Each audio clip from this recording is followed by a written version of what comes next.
Paltrocast. Cool. So, aside from doing press, is it a good day for Peter Case so far? It's my last day of the tour was last night, and I've been, kind of at it since April, on and off. This was a consecutive run that went on for a couple of weeks. So I'm real tired today, but I'm glad that it's wrapped up.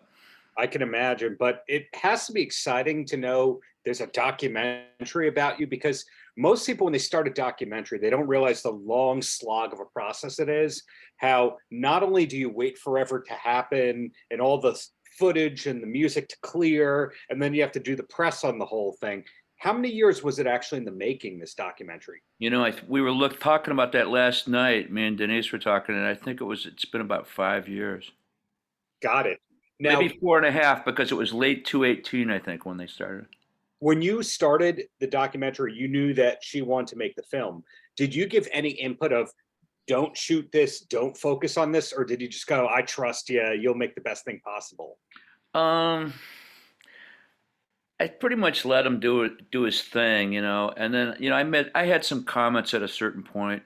I always wanted there to be a lot of music in the movie, and they did too. So we agreed on that, and we basically saw eye to eye. I had a bit of input into it, but Fred had a pretty good sense. He had a it's his movie, and he really had a sense of like how he wanted to do it, and I'm glad he did. Yeah, it definitely covers a lot of ground because you're not one of those artists who has 3 years of history. We're talking about 40 to 50 years, which I can't believe it's that many years, but I can't either. it is that many years when you go, well, if the documentary is more than 2 hours, we lose even the biggest of diehards. Okay, so we got to whittle it down to 90 to 120 minutes, which means on average we can give everything 2 minutes. Every year gets 2 minutes. So I think that they did an excellent job in covering enough of the stuff without going overboard. Yeah, I thought so too. He's a good storyteller, and I'm glad, that we got to work together. Yeah, he's great. Fred Parnes. So now that you have it out there, do you find yourself able to go, hey, that's answered in the documentary? I don't, next question. I haven't really started doing that yet, but maybe I will. I haven't thought of that yet, but yeah, you're right. Because, that reminds me of all the shirts I'm wearing is a Kiss shirt. Don't worry, I'm not going to tell you that Kiss is an amazing band or anything like that. But I recently saw this essay that Gene Simmons wrote about knowing Eddie Van Halen and the early days of Van Halen. And I realized that the reason that Gene Simmons did that was so that he could then go, just read the essay. I've already talked about that. So now you're in a position to go, Plimsouls, yeah, just see my movie. Yeah. Well, yeah, I mean, I don't know, Yeah, but so yeah, you're right. so it's a fascinating career without giving too much away from the documentary in that Plimsouls, the Nerves, the solo career, the Geffen stuff, etc. Is there a particular era of your career that you wish the documentary would have focused more on? Well, uh, some Nerves footage just showed up after the documentary was done, and it's of us playing live. And Paul Collins has it. He had it, I guess, but he hadn't had it he had to digitalize it or something, and that's pretty neat to see that stuff. I wish that would have come out, but really, no. I mean, I'm focused on the present, and Mhm. and that's how it enables me to keep making new work and doing new things. So, my main interest I'm working on my next records and my next songs right now, and so that's what I'm into. I don't know if you could do a documentary on it. So no, I don't think about it like that. It can. I mean, McCartney did a documentary on McCartney 3, and nobody exactly was going, how did he make that? These days, you could do a documentary on. Is that a good documentary? Yes. In your case, this new album, are you allowed to say what genre or what kind of sound it is that you might be putting together? I'm not there yet. I mean, Okay. I have certain ideas about it, but I'm afraid I don't really want to talk about it because, um, because it all changes as you go forward. And also, I'm sort of superstitious. Like I don't like to talk too much about things before they get going. But it's It, fun. It's like I love making new things and working on it like that. So it's really the joy in my life is to do that stuff.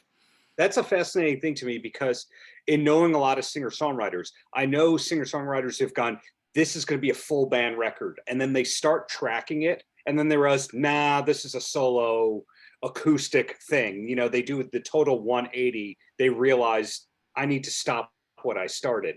In your case, has that happened where you've started the record and went, nah, and then you recut it from the beginning? No, I don't think so. Uh, it might have now that you mention. I don't think so. No, we usually have a pretty good idea before we go in there. I mean, I have a pretty clear idea of what we're doing. I've never had to recut. A lot of times, the part of the process is you go in the studio and you cut stuff, and then you just keep working on it. Mm-hmm. That's sort of the same thing, but it's not the same as like completely redrafted. Like when I was doing that record, Highway 62, with DJ Bonebreak was playing drums, and we had a great band in the studio, but it took a while to find we did a number of takes on things before we started to really find the center of the record and how it should sound and everything that brought the songs out the best way. It took a little while in the studio, and that seems natural. But sometimes you just go in there and you're just killing it right from the get go.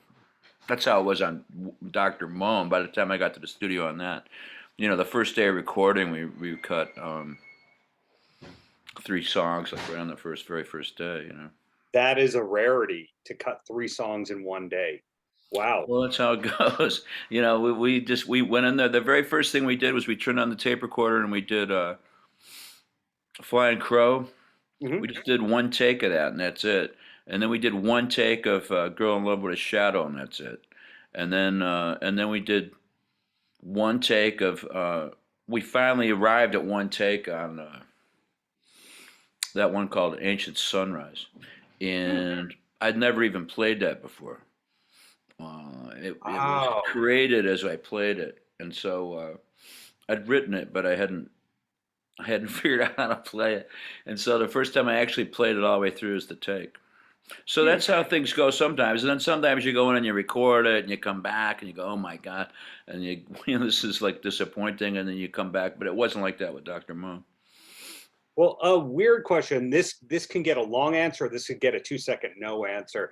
In this wild west of great songwriters, and yes, I'm calling you a great songwriter, we find that there's a lot of vanity project albums out there that, like, some dentist thinks that they are a great songwriter, so they hire their favorite songwriters to play on an album, and they make the 500 CDs, they give it to their friends, and then you never hear about it. Have you played on any vanity projects like that?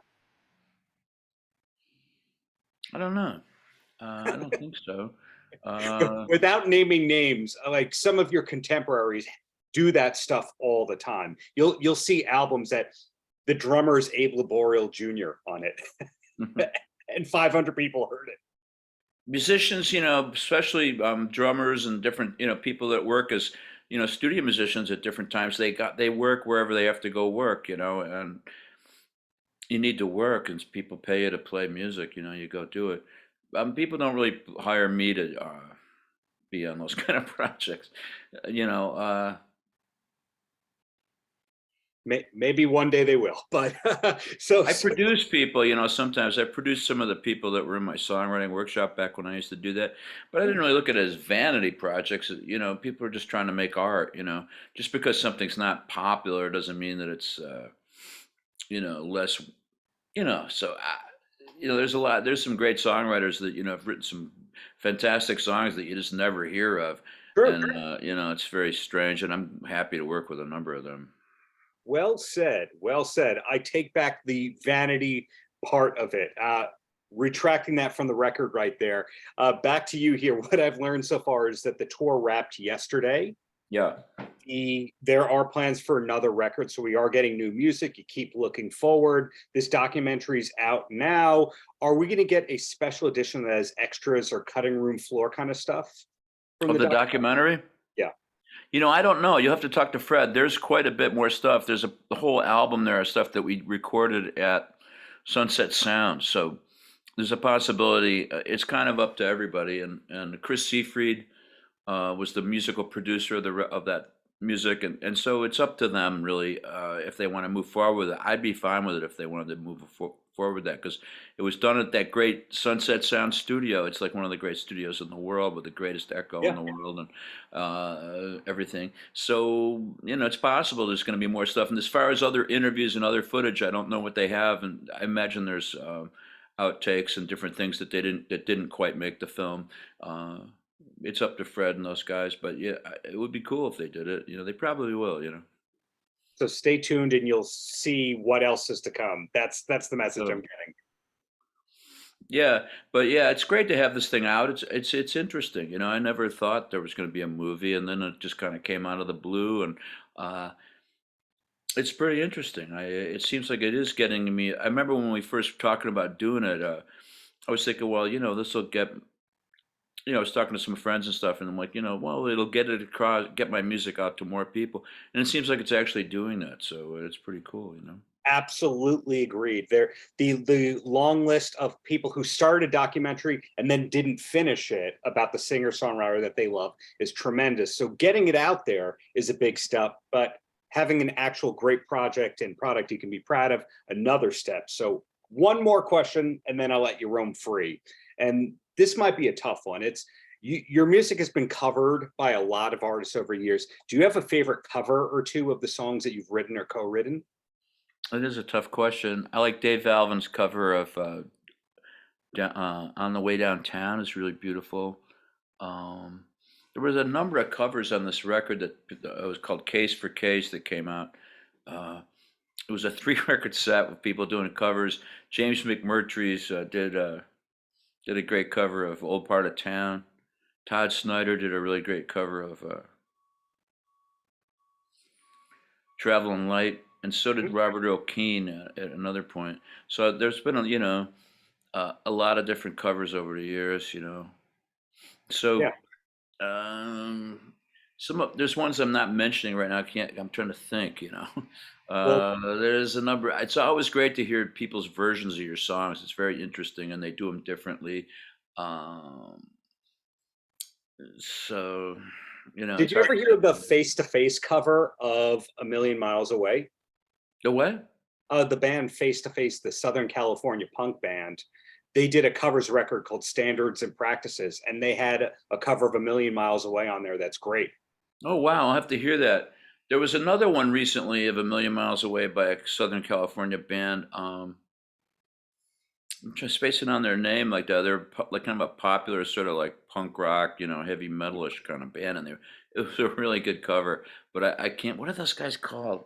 I'm so tired today. My memory, doesn't I work don't so know it well. When either. I'm gonna have to look it up, and I'll put it in the article, so we'll link to that as I well. could tell you, I got a phone here, but yeah, I can't forget their name. They did a really good version of it, though. It's real crazy, very interesting. The Goo Goo Dolls did a nice version of that one too. A lot of Your people, fellow Buffalo right? friend. Yeah, I liked that. Their speed metal version of it. "A Million Miles Away." A million. That's the one. It's probably my most covered song. Well, it's also the name of the documentary. So, That's true. Yeah, yeah. So let me see what. Let's see what here. Yeah, well, while you're doing that, I no, mean, I'm not finding it.